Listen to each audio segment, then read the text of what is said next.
პროდასავლურმა ოპოზიციურმა პარტიებმა, სამოქალაქო ორგანიზაციების წარმომადგენლებმა, სამოქალაქო აქტივისტებმა და პოლიტპატიმრების ოჯახის წევრებმა 26 ოქტომბრის აქციის კამპანიის ფარგლებში საქართველოში აკრედიტებული დიპლომატიური კორპუსის წარმომადგენლებთან ერთობლივი შეხვედრა გამართეს. მათი ინფორმაციით შეხვედრაზე 26 ოქტომბრის აქციის მნიშვნელობა და ავტორიტარიზმის წინააღმდეგ ბრძოლის ერთიანი სტრატეგია განიხილეს.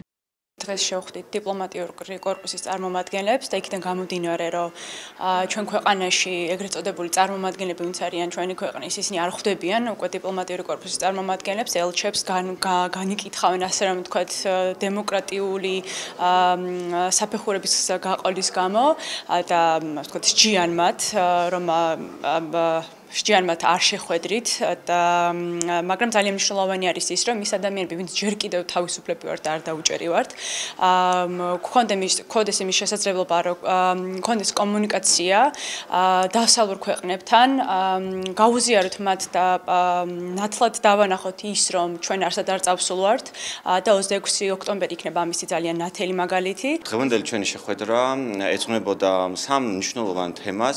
პირველი ეს არის 26 ოქტომბრის აქცია, სადაც კიდევ ერთხელ შეიკრიბება საქართველოს მოსახლეობა და გააპროტესტებს ქართული ოცნების პოლიტიკას. მეორე მოსალოდნელი საკითხები, რომლებიც ეხება პარტიების აკრძალვას, რომელიც არის ფუნდამენტის გამოცვლა დემოკრატიისთვის საბოლოოდ ქვეყანაში და აფორმებს საბჭოთა კავშირს და ძირს უძღვის საბოლოოდ დემოკრატიას და მესამე არის ზოგადი წინააღმდეგობა, რომელშიც ერთიანდება როგორც პოლიტიკური პარტია, ასევე სამოქალაქო სექტორი და ასევე აქტივისტები, რომლებიც მიუხედავად ამ ძალადობისა ერთიანდებიან ერთი მიზნის წინაშე, რომ ჩვენ გადავარჩინოთ ამ ქვეყნის დემოკრატია. ძალიან მნიშვნელოვანია საერთაშორისო მხარდაჭერა ამ სიტუაციაში და ძალიან მნიშვნელოვანია ის საერთაშორისო იზოლაცია, რაშიც ახლა ქართული ოცნება იმყოფება.